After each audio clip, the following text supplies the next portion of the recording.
How far are you willing to go? The drive, the sweat, the blood, the tears, your determination through the pain and all the suffering, people overlooking you, telling you that you're not good enough. You have to believe that you're great. And with you believing that you're great, anything you want to do, you can achieve. No one can stop you. Only you can stop yourself. Keep driving. Keep uplifting yourself. Keep going. Keep going. Nothing, and no one can stop you. That goal you want, you can achieve it. How you inspire people is going to be up to you. Keep going. Never give up. Never give up. Keep going. What's going on? What's going on? It's your boy Ikon. And we here on 910 Sports. Once again, first and foremost, I want to thank God for this opportunity because without him, there would be none of us to be able to do this great platform, have great people and great conversations. So I'm going to start over from my right and move down. I got the great coach out of the North Carolina, Virginia border area. You know what I'm saying? Great mentor, father, husband, the whole 9 yards. I got my man, Coach Lamont T. Goins. What's going on, brother? Hey man, listen, it's great to be back on again with everybody, and happy to have Coach Henderson on and ready to rock and roll. And I know Jacob's ready. I mean, with them Panthers and the Cowboys brewing in a few hours, he may not even go to bed tonight. So I'm ready. Yeah, for sure, for sure. Hey, he better not lose too much sleep. He lose too much sleep over the Panthers, so it's a problem already. So, hey, so, they just better be ready to get that win because they know they're gonna hit the end of that they lose to the Panthers now. So, well, what's going on? Hey, what's going on, Jacob? You know he had to make his entrance. That's why I had to go get him. I Amen. thought he was Amen. gonna come with some smoke and a cape on when he came in the building. Hey man, glad to be in the land of the living, remaining blessed by the best man, and ready to get into another great episode on 910 Sports TV, man. All right. Well, go ahead and introduce this coach, and since you brought him to us, and get this interview cracking. Man, we have the head coach, Coach Henderson, with the Jasper County Hurricanes, a man that's been, pushing and driving these kids for a very long time now. He's no stranger to what we call winning, and he's no stranger to what we call hard work and dedication. And just love the fact how he mentored these kids and, teaching them how to be the leaders of the future, because we got to have somebody teach the generation how to be leaders of the future. So welcome, coach. Well, I appreciate you guys having me. Really do, man. Right, right. So coach, let's go ahead and jump right into it. Um, who is Coach Henderson? So inquiring minds wants to know. I'm sure the audience want to know, and all us on here want to know who is Coach Henderson. Man, I always start off with I'm a Christian first. And what we do, we coach, but that's what we do. It's not who we are. I'm a husband. I'm a father, and I'm a son, a brother, all those things. And football is what we do, and it's our platform. I think we all get into it because we love the game and love being a part of the team and love influencing young people. And I know what the game taught me into being a man. And I remember being a high school kid and always said I wanted to influence kids the way my coaches at Valdosta High School influenced me. And I wanted to have that same impact on people. So I'm a South Georgia guy. I played at Valdosta High School, went to Georgia Tech, transferred to Valdosta State, got 3 degrees down there, and I've been to about 3 different schools. I've been at public and private. Valdosta High School, I was the O-line coach there for a while and coached under some 3 Hall of Fame coaches. Then I became a head coach at a private school called Valwood down there. We didn't even have to move. which in South Georgia, that's rare. And then moved over to Thomas County after that. We had a lot of success at Valwood, moved to Thomas County for 4 years, and now we're into our fourth year at Monticello High School, at Jasper County High School in Monticello, Georgia. Okay, Coach. So, Coach, what made you want to get into the coaching? With being an athlete and being around a game as a kid and whatnot. So, what inspired you to want to become a coach? Probably just the lessons you learn from football from the adults that, I think football is one of the last, I don't equate it to being in the military, but it's about the closest thing there is, in that it teaches you to be a man. And our coaches taught us to be men, men of character, but it teaches you, everything you need to know about life. And, some of the things we did back then is illegal now. And that it just, 2 days for 2 weeks or morning workouts for 8 weeks and different things like that. But, if you had aches or pains or owies, you learn to wake up and push through them. And because as you grow older as an adult, when football's long gone, when we don't feel good, we still have to get up and go to work because we gotta feed our family. And I think those are all lessons football teaches you. When you get knocked down by life, you continue to get up, dust off, and keep going. And I heard somebody say the other day, football is one of the last things where a young man can get knocked on his butt and have an adult reach down, help him up, pat him on the back and say, let's get back in there, bud. And, and encourage him to keep going. And so my coaches did that for me. I'll never forget my offensive line coach in high school. He's Jerry Don Baker. He's a father figure to me. I was blessed with 2 great parents, but he was a father figure to me as well. And, you spend so much time around your coaches in high school that I knew that's what I wanted to do when I got older. I knew that. And I always thought I just wanted to be a position coach, but I got the itch as a lot of us do to do it my way. Learned a lot of really good things from a lot of really good people and do that. But, I am a little bit different. I do it my way. And I'm only 45, which I used to think that was old, but it's really not, but I'm not so far removed from the game that I think I can still relate to them some, and that I remember what that was like. And I remember, you getting on a kid, the whole time, whatever. I always encourage our coaches, find something they do good and encourage them because, you want them to come back. Don't let them leave thinking, encourage them some way.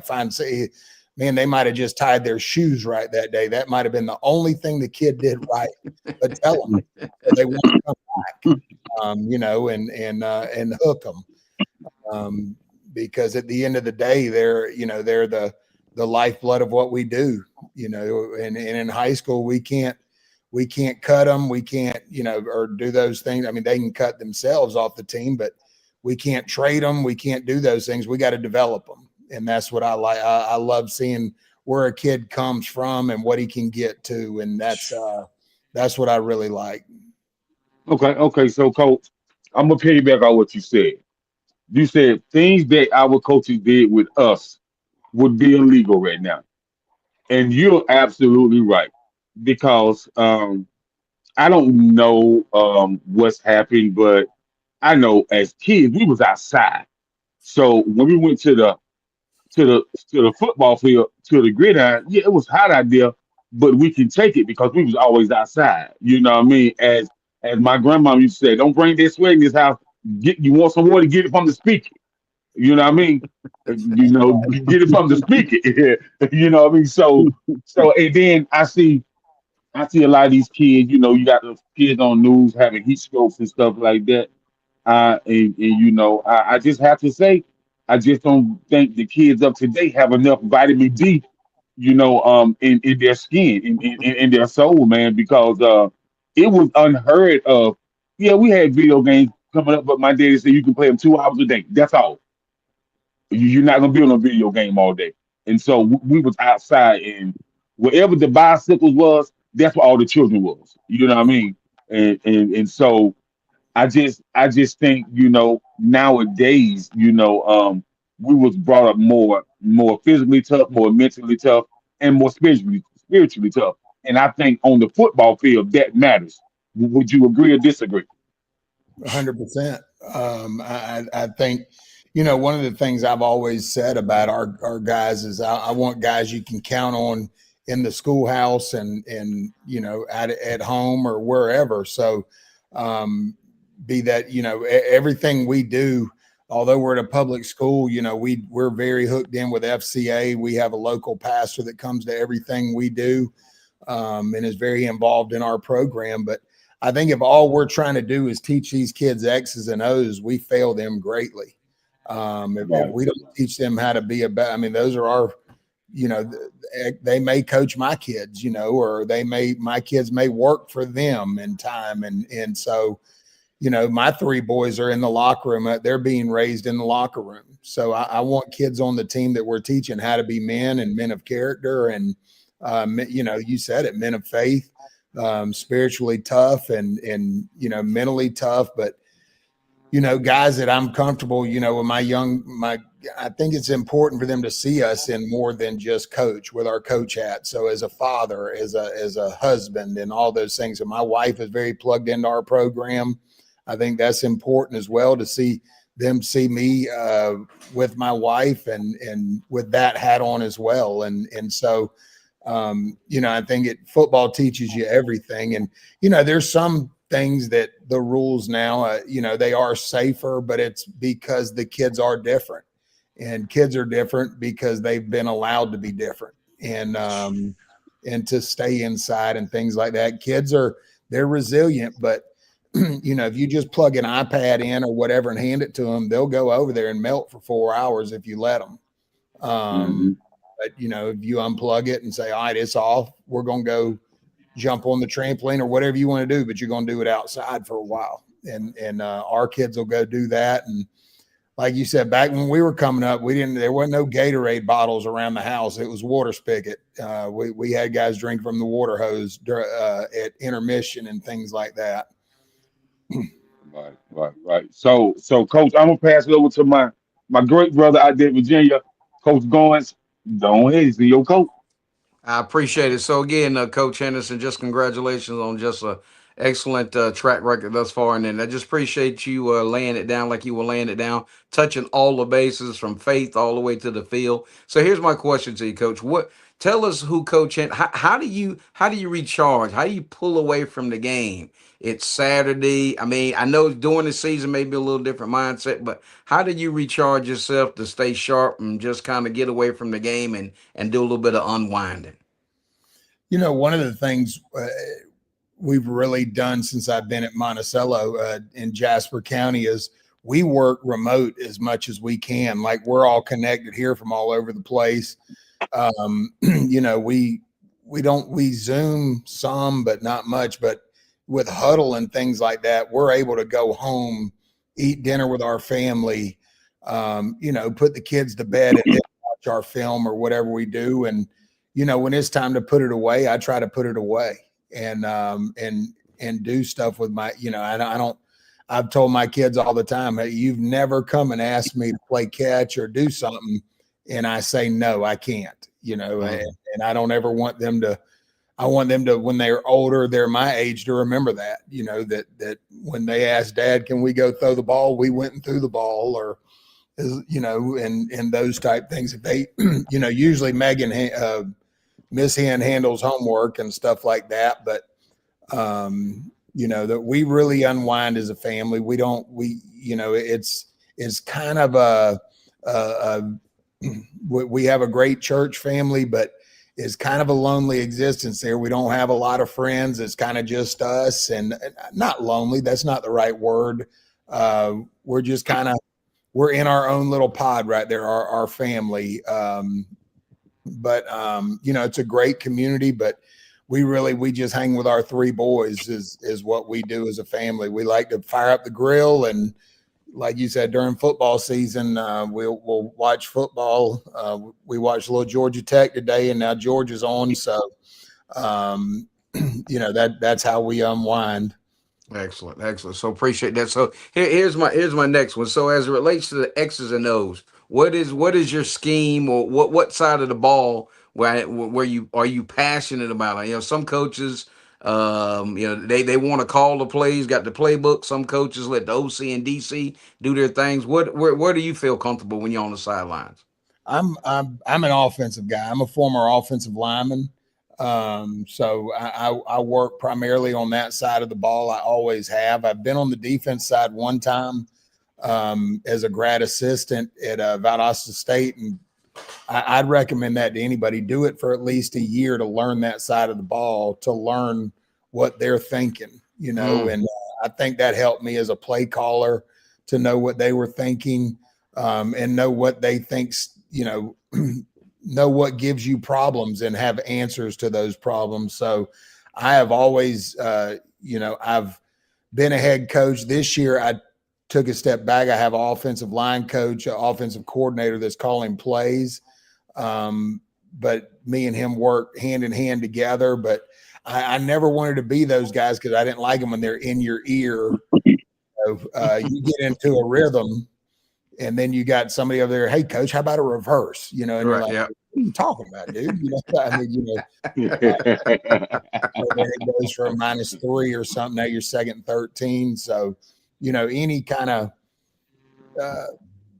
we make suggestions in between drives, not really in the middle of them. And unless he looks at me, I don't really interject. And so far it's been good, because he's an O-line guy too. We're a spread, heavy gap scheme, a lot of motion. We sprinkle in some option game with it because we have a really good athlete at quarterback. But we have a bunch of skill guys. We'll screen.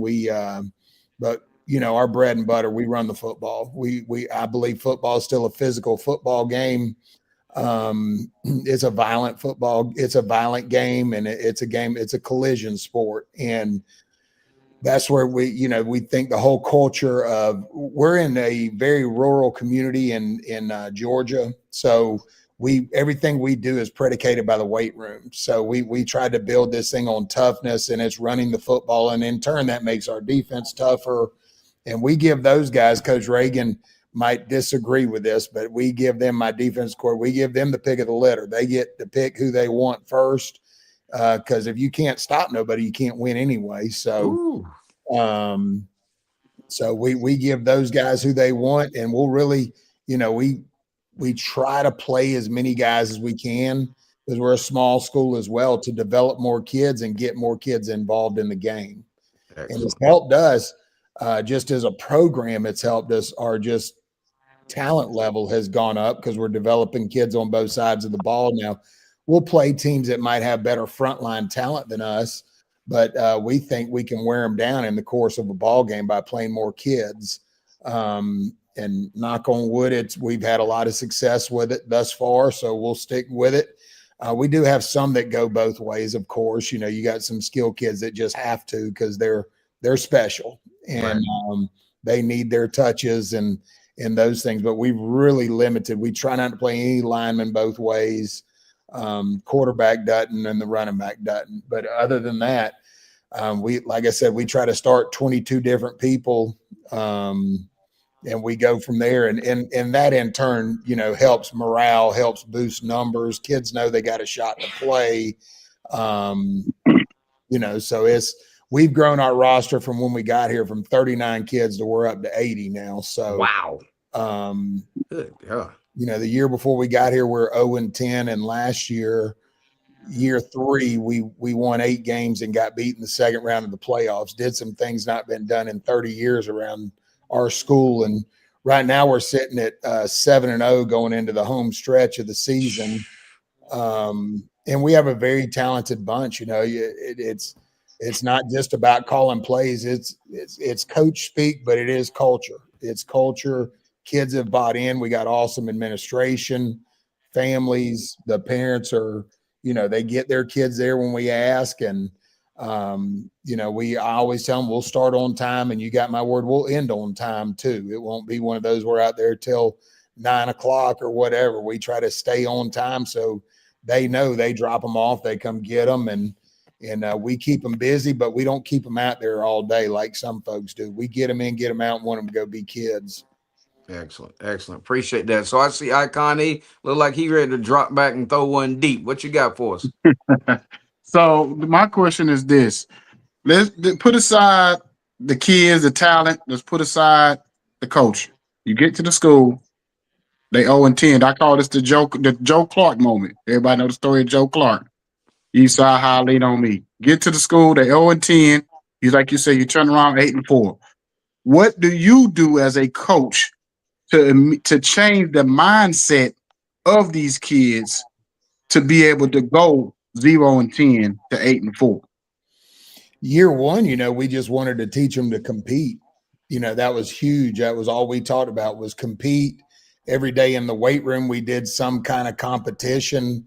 Once a week, the whole day in the weight room was competition, where you had a winner and you had a loser. But, you taught them it was whether, just give your best effort at all times, even if you're getting, if it's tug of war, is something silly like that, you're getting drugged, but don't let go of that rope. Keep competing. And, year one, if we came in at halftime and we were down 7 points, you could just see it in our face. We were beat. And slowly but we did win 4 games. That was probably, if you ask what's the best coaching job we did, it was year one, winning 4 games. I think we went 4-7, period. That was the best job we did this whole time, because that was difficult. And the next year we won 5 games. And into that year, we started talking more about, okay, well, now this is what it takes to win. We continued to hammer compete, but then we started talking about winning. And into year 3, we upped the ante again and said we want to host a playoff game. And we did check that goal. We won that playoff game. And, going into year 4, now we're talking about, we've been saying it since January the 6th, we want to go undefeated. We want to go 10-0. And, right now we're 7-0. We had some goals, and part of that, you talk about, we want to go 1-0 once a week, and in coach speak, that ends up being 10-0. But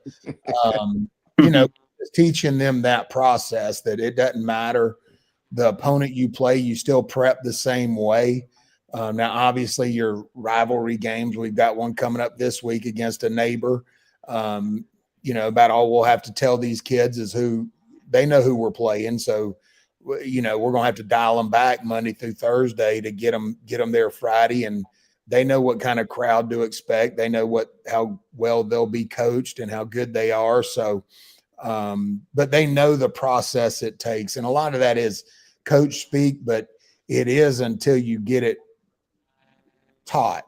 And then it's culture then. And that's what it is. It's just the culture. I think we got behind last game. We were winning the whole game, got behind late, and our kids didn't blink. We had a freshman playing quarterback. Our guy that's been starting all year was out, and we have a freshman that we're really high on, threw a touchdown pass midway through the 4th, and our guys never blinked when they got behind. They knew they were going to continue to compete and continue to play ball and find a way to win the game. So we got 3 big ones coming up, like I said. So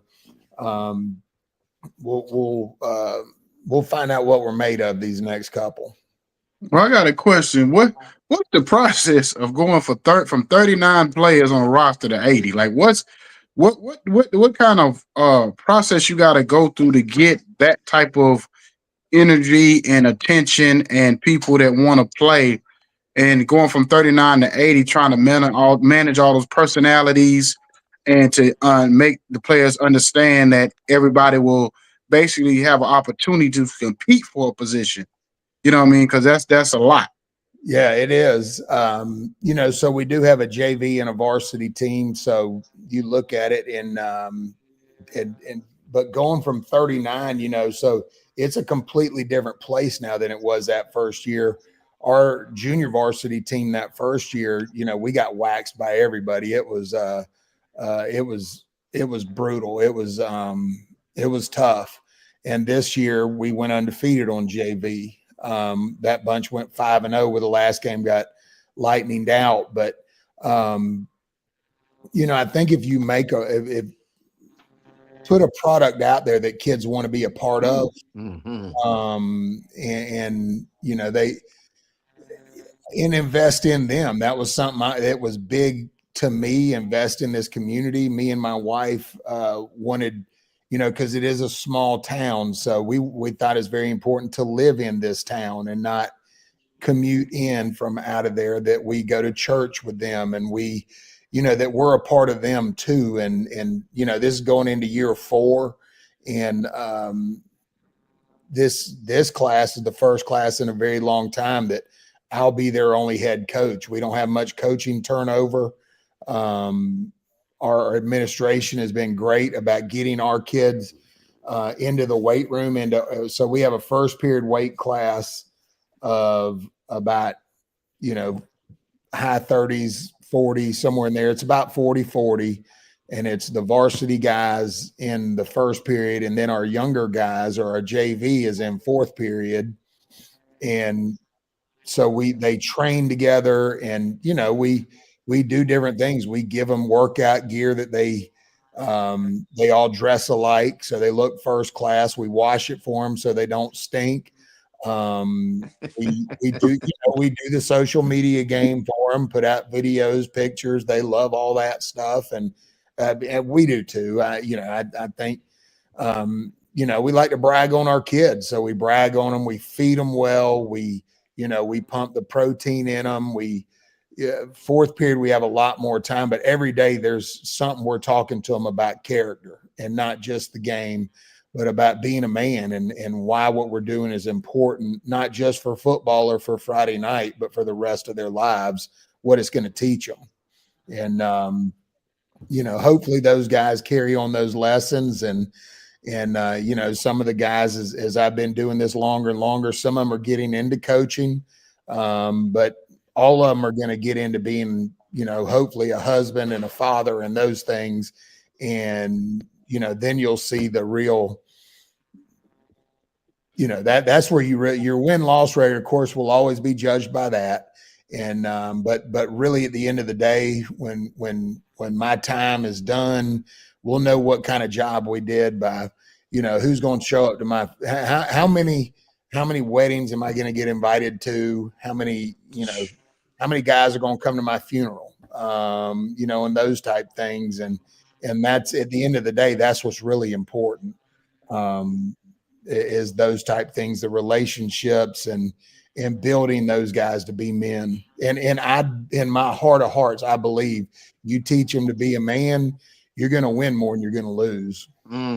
Wow. Go ahead, Jacob. Wow. Oh, okay. So, Coach, you know, I've been around this high school football a long time, man. I've been a supporter. I've been a mentor. I have conversations with coaches, and I'm a JUCO collegiate recruiter.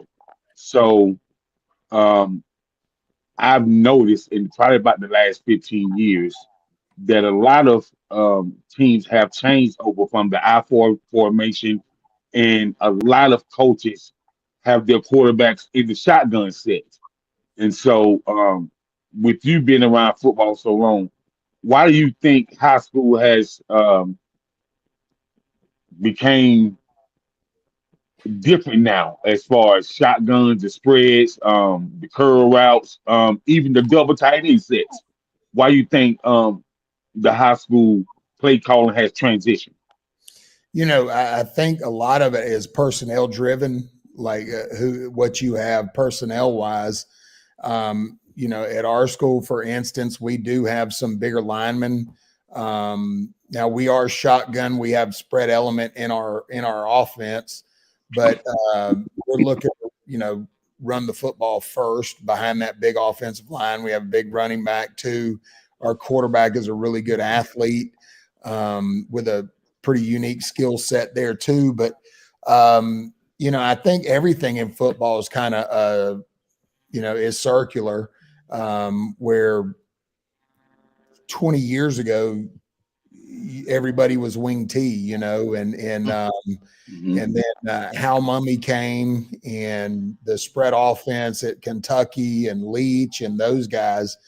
You'd get to an all-star. I read a book, or maybe it was Mummy was talking about it. He coached in an all-star game and said they didn't practice at all because everybody knew the spread offense from their high school career. So he said they had meetings and hung out by the pool and thumped wherever they were playing, calling mesh and calling shallow and four verts. That was all they did because that's what everybody did in high school was running his offense. So, and now you're starting to see and you still have a lot of schools that are still tempo based. They're spread five wide, throwing it all over the field to now you're starting to see some of the guys are starting to huddle back up again and shorten the game, run the football, play good defense. So, in a lot of the spread stuff you see, some of the stuff we do is, it's not wing T, but there's a lot of wing T principles in it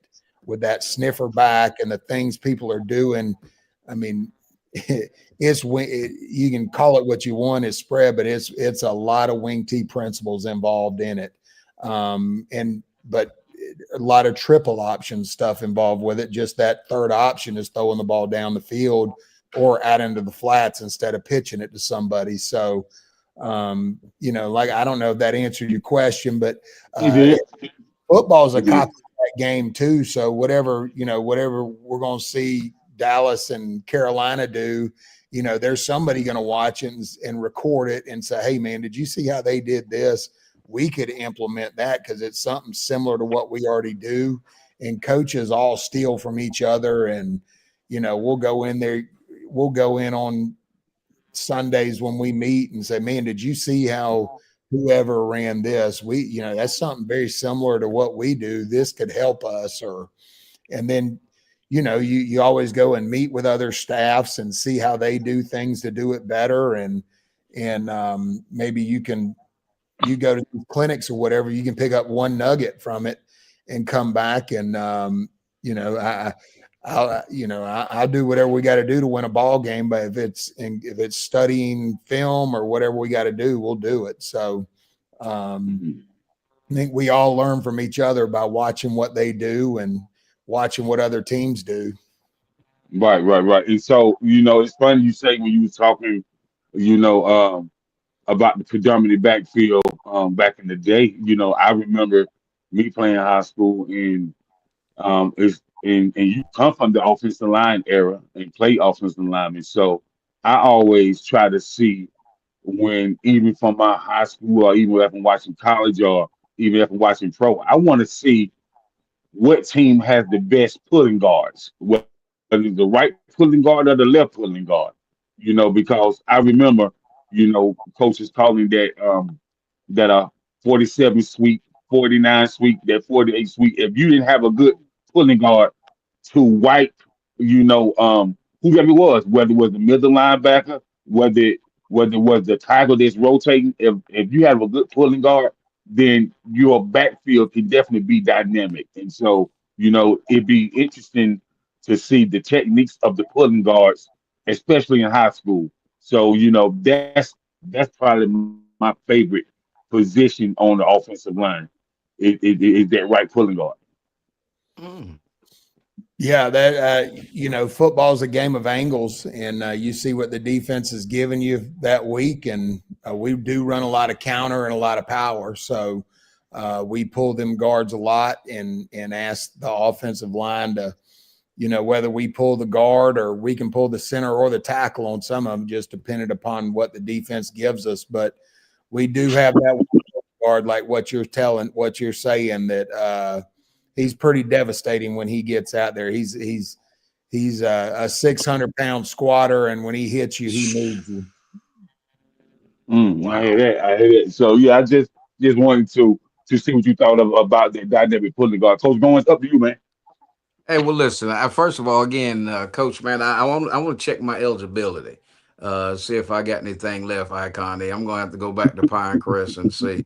No, And here's I the thing. don't think you want to do that, Coach. I don't think you want Okay, to do okay, that one. okay. I don't know. I mean, I'm closing in on 60, right? So I guess I'm done. But no, where I want to go with this is just remarkable. Just to sit here, really don't have a question. I just want to lay some things down. It's remarkable to sit here and see how your career and and like you said, just the culture, and that's what a lot of times people don't understand is the rolling up the sleeves, going in, performing the autopsy without blame, and really be able to say, okay, you know what, here's where we are, here's where we were, and we're not going to hang our hats on that. And just how you just really went down to the grassroots and really, really stressed that. And then now you guys are just, you're 7-0, and people want to be around winners. And just everything that you've done. And I just want to just appreciate you as a former coach myself, and just sitting here and listen to you young guys, talk about the game that we love so much, and just how, you poured yourself into your community, your wife, your family, so hats off to you. And again, I know your coaching staff, but it starts with you. And one thing I can say this is there's nothing like, and I've been out of the game for several years now, but it's nothing like seeing former players, and they're grown men, they have kids, and they come up, and like you said, they invite you to this, invite you to that. So the grass is, once you hang it up and walk away, you look back and you say, you know what, every time you put that whistle around your neck, every time you blew that whistle, when these former players come up and they're men and they're holding positions and they've got professions. And I mean, so you again, keep your eye on the prize, and it's been an honor and a privilege to hear your story, and continue your success, and best of luck with the rest of the season. So, Connie, I'll kick it to you, brother. Hey, I got a interesting question for you, Coach, because I've never asked this question to a coach before, but I've heard this from before from at least players say this. Have you ever had a player come to you, or even another coach? Because a lot of the young guys love their video games, and see, even some of the older guys love their Maddens and their college, games on the Xbox and all that kind of stuff. Have you ever had one of them come to me and say, Coach, I was playing the game, and they was running a certain play on this game that I think we could utilize in the game, and you implement it into your playbook. No, but what is interesting, what we have done, even if you're talking to a running back, and what the three of us probably know, we would call an angle route, where you're shooting and then coming back replacing the backer. But in the NCAA game, they call it a Texas route. So I say angle, they got no idea what I'm talking about, but I said, no, Texas. And they go, oh, okay, I got you, coach. And they and so, I mean, it does create conversation for them, and it helps them, whatever helps them understand it. I mean, we can call, we change the names of things all the time and say, it don't matter what I know. It matters what I can teach or what you know. So we can call it whatever you want to call it. We can call it Fido's Fanny for all I care. Whatever, you tell me what you want to call it, or you tell me the signal and I'll learn it. I'd rather one person learn it than 80 of us learn it, So if y'all know it is something, or a better way of doing it, that's the one thing I do know. I don't know everything. But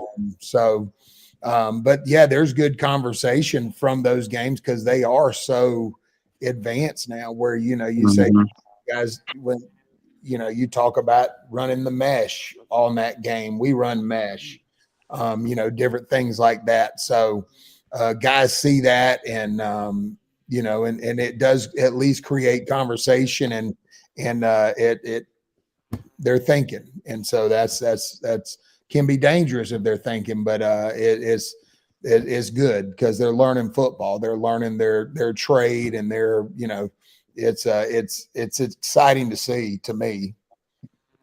Okay, so got probably like really one last question for you, really.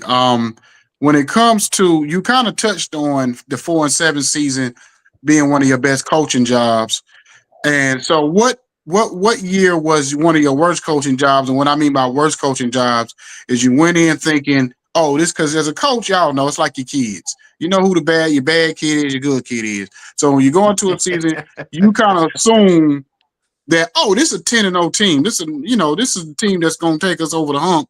And then you get to the season and everything you thought was wrong, or whether it was through coaching or the players not showing up or whatever going on. So what have you ever had a year like that where it kind of like tested you as a coach and had made you kind of rethink some things? Yeah, I think you always do.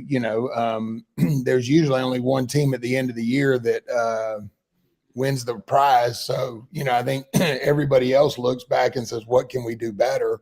And even those guys that win the championship need to be doing that too. All right, we're there, but how do we stay there? What can we do better? But at each stop, you probably got a team that the first year I was a head coach, we won state. The second year we got beat in the championship, and the third year is probably my most talented team I had, and we got beat in the quarterfinals that year.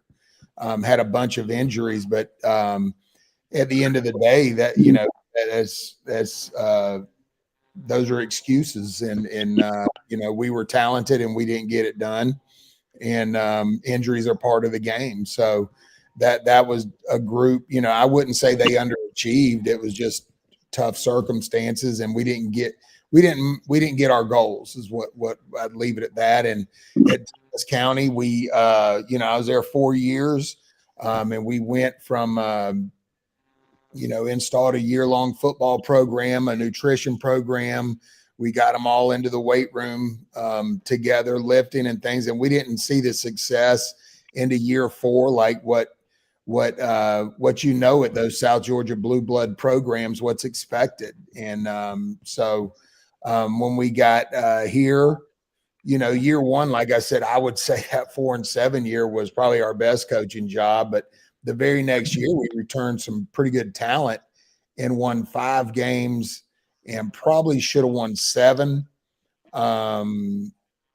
And 2 of those losses were the 2 most painful losses of my career, just how we did it. Wow. It was just amazing how we could snatch defeat out of the jaws of victory like nobody's business. But you look at the big picture, you say, well, we were a game better. But then as a coach and as a competitor, you say, well, we left some meat on that bone. We could have won 2 more, maybe 3 more. And then last year, it kind of started coming together. We had a big victory over our neighbor here, a neighboring school system, Jackson High School, and kind of springboarded us into what we were able to accomplish. But our arch rival, Putnam, still beat us. So we've not checked that box yet. And so that's, something we're hopeful to do this year. We've got them in 2 weeks. So like I said, I know y'all might not be familiar with the teams around here, but we're kind of at the meat of our schedule now. And the 3 we play now are really for playoff seeding and region championship aspirations right there. Okay. Well, Coach, I appreciate you coming on, giving us your time. I know you're in the middle of the season, so I know coaches hate having to do interviews this time of the year. But for you to come on and give us your time, and I hope we was gentle to you, or whatever, or whatever. Well, that's a platform. We just try to have a platform for coaches and players, athletic directors, people like that, to come on here and kind of more or less kind of promote their school, talk about themselves and their players. And that's what this platform is for. So we appreciate you coming on. If you got any other coaches, players and stuff you want to send our way, please do. And if there's anything if you got any last words before we get out of here, the floor is yours. Now, number one, thank you guys for what you do. With that, to me, it is the greatest game there is, football, and guys that talk about it and promote coaches and players. Y'all keep it going. And so thank y'all for what you do and what you invest into this game. And, but yeah, anytime I enjoy getting on here. I know we haven't talked about any kids individually, but, we're blessed with, a really, like I said, a great administration that has helped us put together a really strong coaching staff and And my oldest is in 7th grade now, so he played on the middle school team. So he's getting ready to start coming up through it. And we put together a staff that of men that, what I've always said, guys, I want to coach my own children. And so, you know, that it's getting close to that. So yeah, anytime, man, if y'all ever, you ever need something, y'all holler at me. Okay. All right. Appreciate you, Coach. And good luck on the rest of the season. And hope you get that 10-0, get that big victory that you're looking for, and that next championship. All right, guys. Thank y'all. Thank you. Have a good night. Have a good night, Coach. Y'all too.